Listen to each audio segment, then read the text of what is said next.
Hi, Tom the Professor here. It's time for another problem. Let's get started.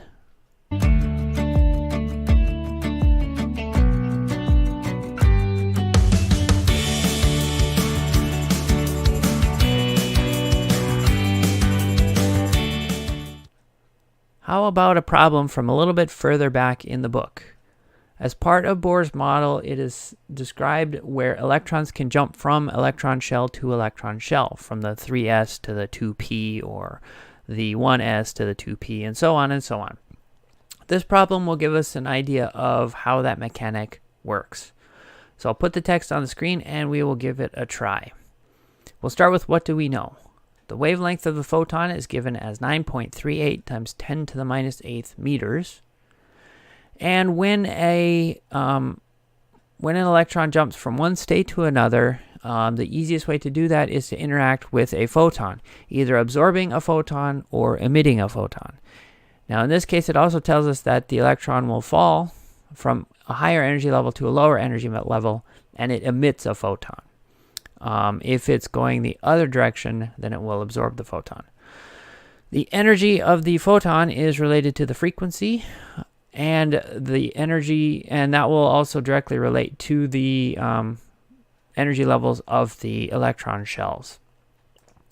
So what we need to find in this problem is we'll need to find the energy levels for hydrogen so that we can compare them to the energy of the photon, which is the other thing we will need to know. And if we get a close enough match, we will know from which electron shell it jumps to the lower level. So in our possible solution, let's take a look at how to calculate the energy levels in hydrogen first. A lot of these introductory textbooks will use hydrogen because it's a single electron and you can consider it a single proton in the nucleus. So calculating the energy levels is fairly straightforward.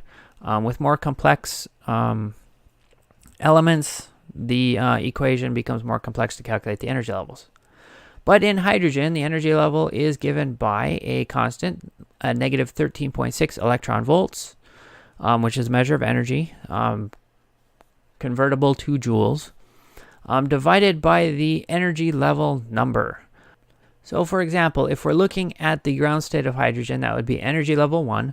We take negative 13.6 electron volts divided by 1 squared, which gives us negative 13.6 electron volts. Okay, for energy level 2, we would simply replace the 1 with a 2 on the bottom, and we get 13.6 electron volts divided by 2 squared, which is 4, gives us negative 3.4 electron volts. The same thing for energy level 3, and so on up through the corresponding energy levels. Right? Now, when we are looking at so I've calculated a bunch of these energy levels here from 1 to 7 just to pick a number. You can go beyond that if we need to go beyond that.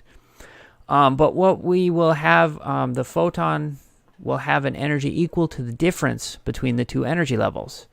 Right? So it'll be the difference between, say, energy level 1 and energy level 2, the 1s shell and the 2s shell. We take the minus 13.6 electron volts and subtract off 3.4 electron volts, and that gives us 10.2 electron volts. Okay, we can do the same computation from 1 to 3, 1 to 4, 1 to 5, and so on, giving us values of 12.1 electron volts, 12.75 electron volts, 13.06 electron volts, 13.22 electron volts, and 13.32 electron volts. Now, there's a lot of rounding going on here, so when we calculate the actual energy of the photon, I only expect to get close to these within a rounding error. We're not going to hit one of these exactly. Right, so next we need to find the energy of the photon which is released, and that's given by the one of the Einstein equations. Energy of the photon is equal to Planck's constant times the frequency. Okay, now in this case we're given the wavelength of the light, not the frequency. So we'll have to convert that. And we'll use the regular wave equation here. The frequency is equal to the speed of light, which is, if you're using a regular wave, it'd be the speed of the wave in whichever medium you're using. In this case, we're talking about light through a vacuum or near vacuum, so speed of light divided by the wavelength.